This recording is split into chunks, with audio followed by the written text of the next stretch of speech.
Hi boys and girls, tonight's last book of the night is going to be Because I Love You by Max Lucado.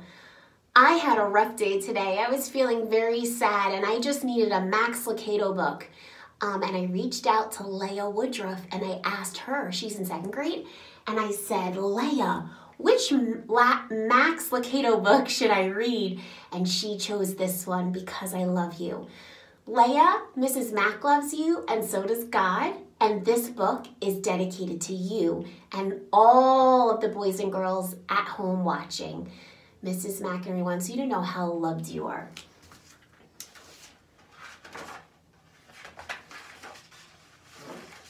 Once, long ago, in a land far away and unlike you've ever seen, there lived a wise man named Shaddai.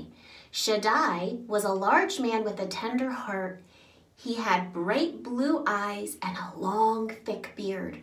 Boys and girls, right now, Mr. Mack is growing a beard while we're in quarantine. I don't know how I feel about that. When he laughed, which is something he did often, his cheeks would lift until his eyes became half moons of joy. When he sang, which is something he did often, everything stopped to listen. Tall aspens would bend, squirrels, butterflies, and birds would pause. Even the children would turn when they heard his voice. And well, they should. It was for them he sang. Shaddai. Do you know another word for God is El Shaddai? And for the children, Shaddai had built a wonderful village. It was more than any child could dream. The children plunged into the sky blue pond. They squealed as they soared high on the swings hung from apple tree branches. They scampered through meadows and giggled in the orchards. The sun never seemed to set early, and the cool night sky always brought a quiet peace. And most of all, Shaddai was always near.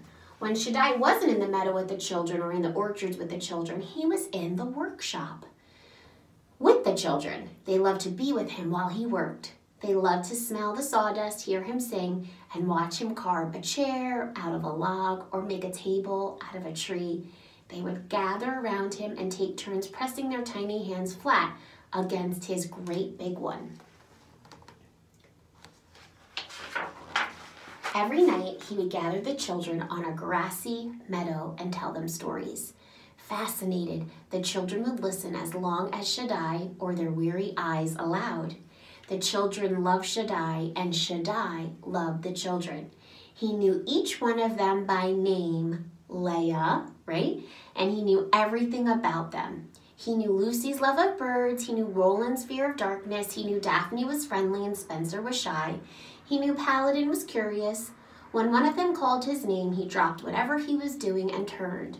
His giant heart had 100 strings, each held by a different child, and Shaddai loved each one the same. That's why he built the wall.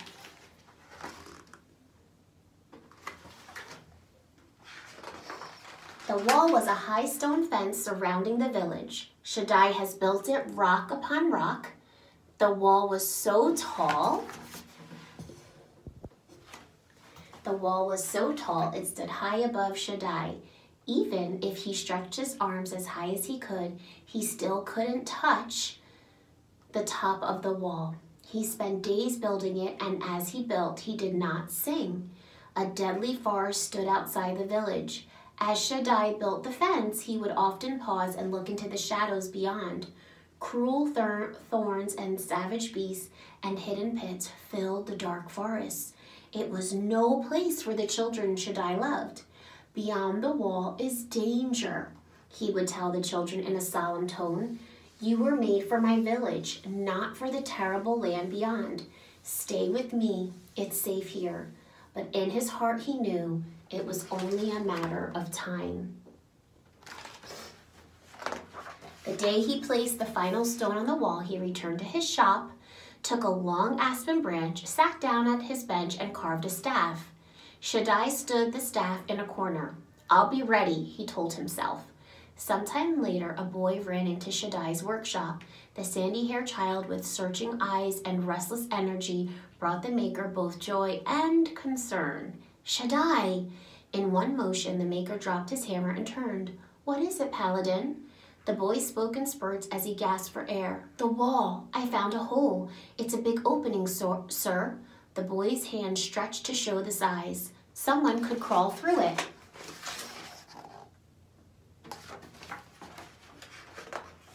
Shaddai pulled over a stool and sat down. I knew it would be you, Paladin, my child. Tell me, how did you find it? I was walking along the wall searching for holes. Paladin paused, surprised that Shaddai knew. Yes, I was looking for holes so you could see into the forest. I was curious, Shaddai. I wanted to know why you won't let us go out there. Why is it so bad? Shaddai motioned for the boys to come to him. When Paladin came near, the maker cupped the small face in his hands and lifted it so the boy would look directly into his eyes. The urgency of the look caused Paladin's stomach to feel empty. Paladin, listen to me. The lands out there are not for you. They are for me.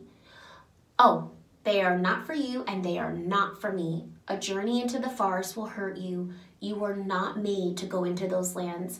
Let your feet carry you to the many places you can go, not to the one place you can't.